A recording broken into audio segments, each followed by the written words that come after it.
ఒక పెద్ద అడవిలో ఒక నక్క ఉండేది. ఆ నక్కకు 3 రోజులుగా తినడానికి ఆహారం దొరకలేదు. ఆకలితో అడవి మొత్తం తిరిగింది. కాని ఎక్కడ నక్కకు ఆహారం దొరకలేదు.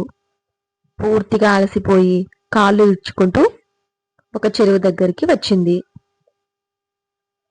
అప్పుడు ఆ నక్క ఇలా అనుకుంటుంది, సరే, నాకు ఆహారమైనా దొరకలేదు, కనీసం ఈ చెరువులో నీళ్ళైనా తాగుతాను అని నీళ్లు తాగుతుంది.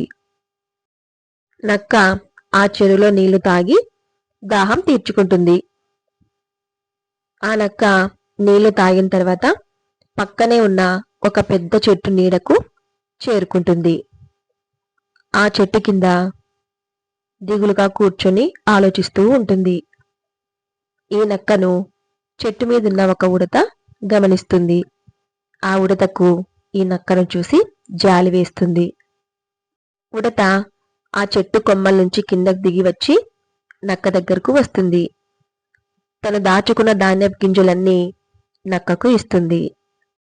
నక్కకు ధాన్యపు గింజలు పెట్టి ఇలా చెప్తుంది, నువ్వు చాలా నీరసంగా ఉన్నావు. ఎన్ని రోజుల నుంచి ఉపవాసం ఉన్నావో ఏంటో. ముందు ఈ ధాన్యపు గింజలు నువ్వు తిను, తర్వాత మనం మాట్లాడుకుందాము అని ఉడత చెప్తుంది.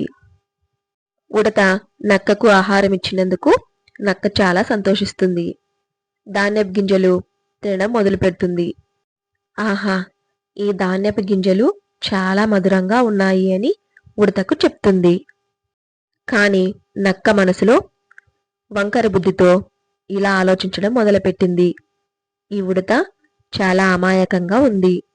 దీన్ని మోసం చేసి ఇక్కడే ఉండిపోవాలి. ఇకపై ఆహారం కోసం కష్టపడాల్సిన అవసరం ఉండదు అని అనుకుంది. మీరు ఎక్కడికి వెళ్తున్నారో చెప్పండి అని ఉడత ఎంతో వినయంగా అడిగింది. ఆ ప్రశ్నకు నక్క ఏడవడం మొదలుపెట్టింది. అమాయకంగా ఉన్న ఉడత ఆ ఏడుపుని నమ్మింది. నక్క ఏడుస్తూ, నాకు ఒళ్ళంతా నొప్పులు, అడుగు కూడా వేయలేకపోతున్నాను. కనీసం వారం రోజులు వైద్యం చేయించుకోవాలి. వైద్యం కోసం వచ్చాను. కాని మూలికలు కడుపు నింపి ఆకలి తీర్చలేవు కదా అంది నక్క. నక్క మాయమాటలు నమ్మిన ఉడతకు జాలి కలిగింది.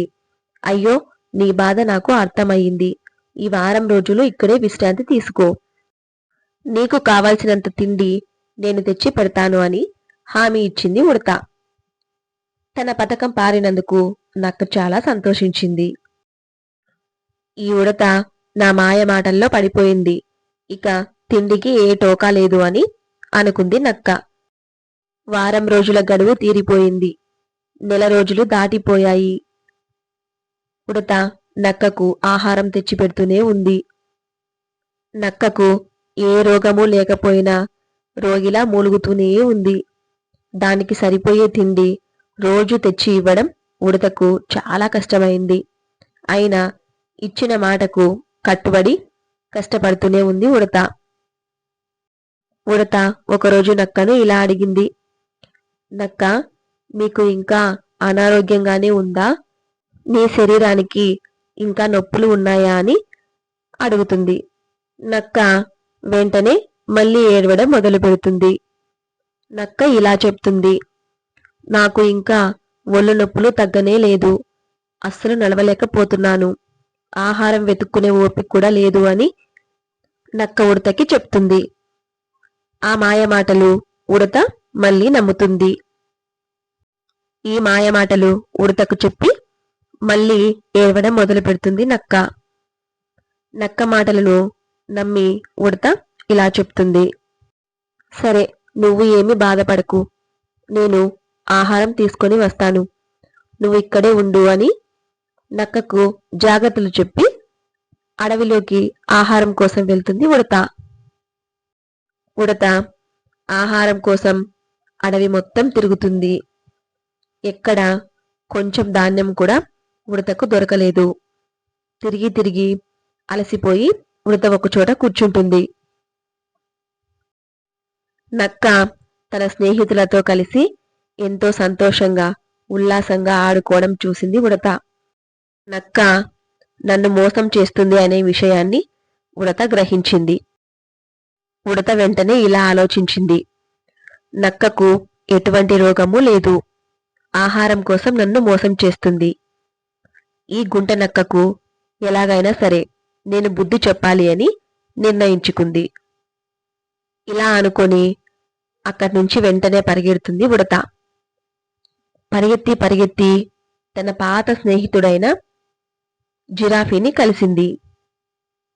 చాలా కాలం తర్వాత కలిసిన తన మిత్రుణ్ణి చూసి ఉడత చాలా సంతోషపడింది. జిరాఫీ, మిత్రమా, ఏమిటి ఇంత కంగారుగా వస్తున్నావు? ఏమైనా ఆపద పొంచి ఉందా నీకు అని అడుగుతుంది. అప్పుడు ఉడత తన మాటల్లో నక్క మోసం గురించి చెప్తుంది.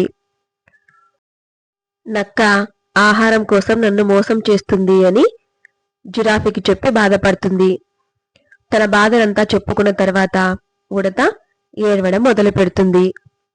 ఉడత ఏడవడం చూసిన జిరాఫీ చాలా బాధపడుతుంది. నక్క చేసే మోసం తెలుసుకున్న జిరాఫీ ఉడత దగ్గర నిదానంగా చాలా చిన్నగా ఒక ఉపాయం చెప్పింది. ఇలా చేసి చూడు, వెంటనే నీ సమస్యకు పరిష్కారం దొరుకుతుంది అని చెప్పి జిరాఫీ అక్కడి నుంచి వెళ్ళిపోయింది. ఉడత జిరాఫీ చెప్పిన విషయాన్ని పాటించాలి అని నిర్ణయించుకుంది. మంచి సలహా ఇచ్చాడు నా మిత్రుడు అనుకుంటూ ఉడత నిదానంగా అడవిలోకి బయలుదేరింది. అడవిలో ఉడత ఒక చోట కూర్చొని ఉండగా నక్క ఆరోగ్యం బాగోలేదు అన్నట్టుగా కాళ్ళ నొప్పులు కీళ్ళ నొప్పులతో ముక్కుకుంటూ మూలుక్కుంటూ ఉడత దగ్గరకు వస్తుంది. అప్పుడు ఉడత నీ రోగ లక్షణాల గురించి జిరాఫీకి చెబితే దీనిని సోమని రోగం అంటారని చెప్పింది. ఈ రోగానికి తొక్కుడు మందు ఒక్కటే సరైన వైద్యమని చెప్పింది. తొక్కుడు మందు అంటే ఏమిటి అని నక్క కంగారుగా అడిగింది. అప్పుడు ఉడత జిరాఫీకి వైద్యం తెలుసు. జిరాఫీ దగ్గర 4 వేట కుక్కలు వైద్యం చేయడంలో శిక్షణ తీసుకుంటున్నాయి.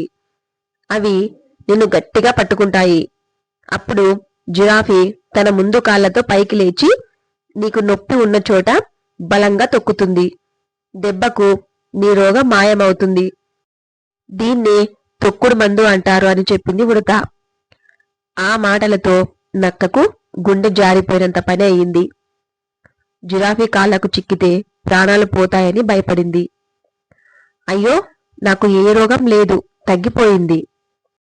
ఇక నాకు వైద్యంతో పని లేదు. నేను ఎంతో స్వేచ్ఛగా నడవగలుగుతున్నాను అని ఉడతకు చెప్పి అక్కడి నుంచి పారిపోవడానికి ప్రయత్నిస్తుంది నక్క. ఉడత వెంటనే ఆగు అని గట్టిగా అరుస్తుంది. ఉడత ఇలా చెప్తుంది, నక్క మామ, ఎవరిని మోసం చేయాలని చూడకు. సోమరితనాన్ని వదిలిపెట్టి ఇక్కడైనా కష్టపడి పని చేయడం నేర్చుకో అని నక్కకు బుద్ధి చెప్తుంది ఉడత. ఆహారం కోసం నన్ను మోసం చేసిన విధంగా ఇంకొకరిని మోసం చెయ్యకు. ఏదో ఒకరోజు నీ మోసాన్ని తెలుసుకొని నిన్ను ఎవ్వరూ దగ్గరికి కూడా రానివ్వరు అని చెప్తుంది ఉడత. మంచి సలహా ఇచ్చినందుకు జిరాఫీకి ధన్యవాదాలు చెప్పుకుంటుంది. అప్పుడు జిరాఫీ ఇలా అంటుంది, మిత్రమా, నువ్వు నాకు మంచి స్నేహితుడు. నువ్వు చాలా మంచి ఉడతవి. నీకు ఏదైనా ఆపద వస్తే నేను ఉన్నాను అని ధైర్యం చెప్తుంది జిరాఫీ. అప్పుడు ఆ రెండు ఇంకా మంచి స్నేహితులుగా మారాయి.